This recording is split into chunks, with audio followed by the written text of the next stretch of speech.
Oh, it's that time again.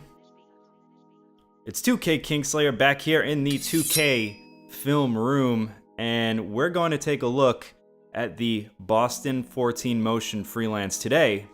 But before we do that, I'm going to ask you to please look in that little left-hand corner. You're going to see my Twitter handle. Please go follow me over there. I post a lot of fun stuff. And please like and subscribe. It really helps my channel grow significantly. Thank you. A quick note. We have a few links at the end of this video. If you need to know how to call freelances in Play Now, how to call freelances in My Team, how to call plays, or how to get the play arrows to show up, all of those tutorials will be at the end of this video. Okay, so hopefully I answered a bunch of questions that a lot of you new subscribers are gonna have for me. All right, so we're gonna be using the Boston 14 Motion today. And we're not going to be using the Celtics because, as a lot of you know, I'm a Lakers fan, so I'm contractually obligated to never use the Celtics. But having said that, this is a good freelance. So if you look at those sticky notes on the left-hand side of your screen, you can see some of the points that I wrote down about this freelance. So it's a good balanced attack. What I mean by that is you're going to get a good mix of on-ball and off-ball screens. Also, there's an alley-oop opportunity in there. There's post-up if you want.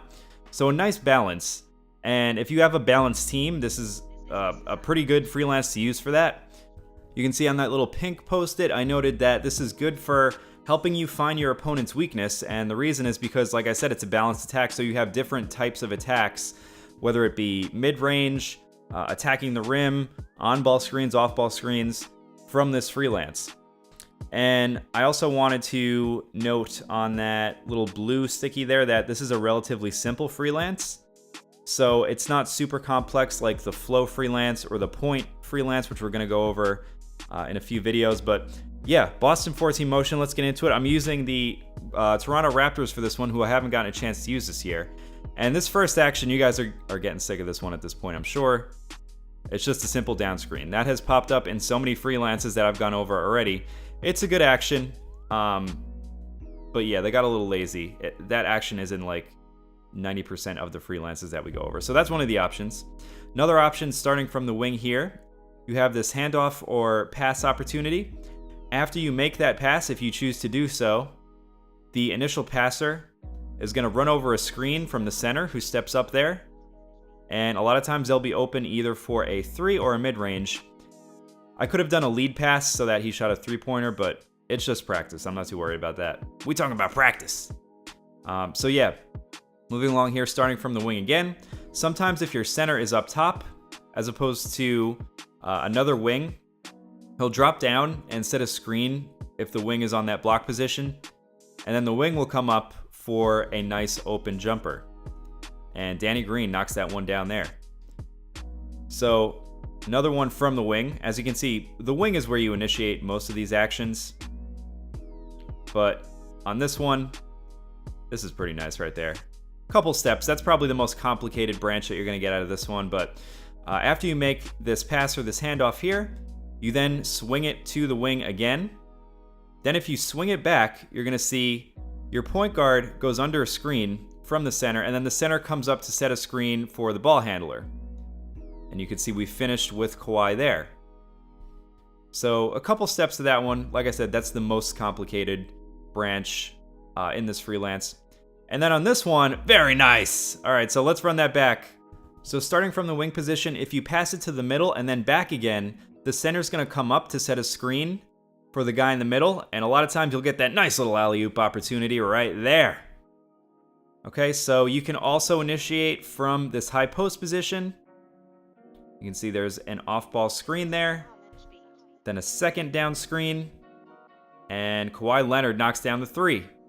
So we slow that down. Again, you're going to initiate from the high post there.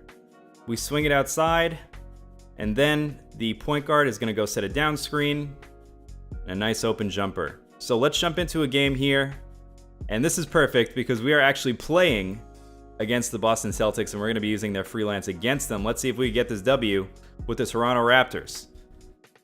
So, starting off here, from the wing position where most of those actions are initiated, we swing the ball over, back again, Danny Green throws it down. So why did we break the freelance there? Let's slow that down. We broke the freelance because the double team came. And if the double team comes in that situation on the wing, which a lot of players will do, you guys are going to have a nice open driving lane. So 3:07 left in the second. We're down by 2 here. Again, we initiate from the side. We swing back outside. And he's playing good defense. But we come in, pass the ball off.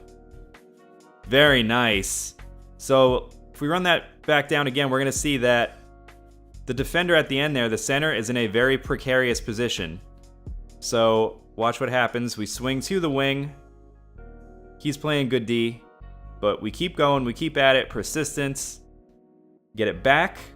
And if you have this driving lane, look at this. We're going to pause right here. What's that center going to do? He's got 2 guys coming at him at the same time. Pause. And then, yeah, you finish that one. So we keep it moving here. 1 minute remaining in the second. And we're actually down. We're down by 6. The Celtics are a tough team to beat. But Kawhi Leonard throws it down. Goodness gracious, Kawhi. So we had an open baseline there. Jaylen Brown got stuck. And that man has a family, Kawhi. Have some mercy. Now we're going to initiate from that high post position. So what we're going to do then is turn it into a cut to the basket by holding triangle, because you can see, again, they tried to double team me. So that left the man open for a cut. We got it to him. And now we've tied up the game. So we're going to start from this high post position. Again, he's double teaming me once more. Get it outside. CJ Miles. Bada bing for 3. So we take a 3-point lead. 27 seconds remaining here. And we're going to swing the ball around with the spacing. We're in kind of like a triangle spacing here. Going to keep going. Pass the ball off. We call for a cut, and he puts it in. Nice improvisation there. 2 seconds remaining in the fourth, and we get the victory by 6 points. So that'll do it, ladies and gentlemen. The Toronto Raptors have used the Boston 14 freelance against the Celtics. And there's nothing I love more than whooping some Celtic ass. So anyway, Kawhi Leonard, 14 points. Serge Ibaka, 10 points. Lowry with 7 points only. We didn't shoot too well with them, but we did get 4 assists. So now we look at the team comparison, and we shot 57% field goal percentage and 55% from 3. Missed a couple free throws, but that has nothing to do with the freelance. Look at the points in the paint, 34. 34 points in the paint. And we weren't even posting up or anything. That was all from cuts and drives as a result of that freelance. Look at the bench points also, 23 bench points. All right, the Toronto Raptors do have a good bench, but you can usually tell if a freelance is good or bad based on whether your lesser bench players can score using it. And 23 bench points is a good indicator. 21 assists, that's another good indicator of the fact that this is a really solid freelance. So having said all of that, what's the final verdict? The final verdict is I do like this freelance quite a bit. It's probably in my top, maybe top 5 freelances. I think that, like I said, it's got a good balance, and because it helps you find your opponent's weakness, your opponent's going to get pretty frustrated and have to adjust their game plan. And the nice thing about playing online is a lot of opponents just don't know how to do that. Most players just don't have the patience or sometimes the knowledge on how to change your defensive settings. So that's why this is a really nice freelance in my opinion. And like I said, relatively simple, not anything overly complicated. I got a couple wins just using this freelance and nothing else really mixed in. So that's another good indicator of a good freelance. Yeah, go try it out online, guys.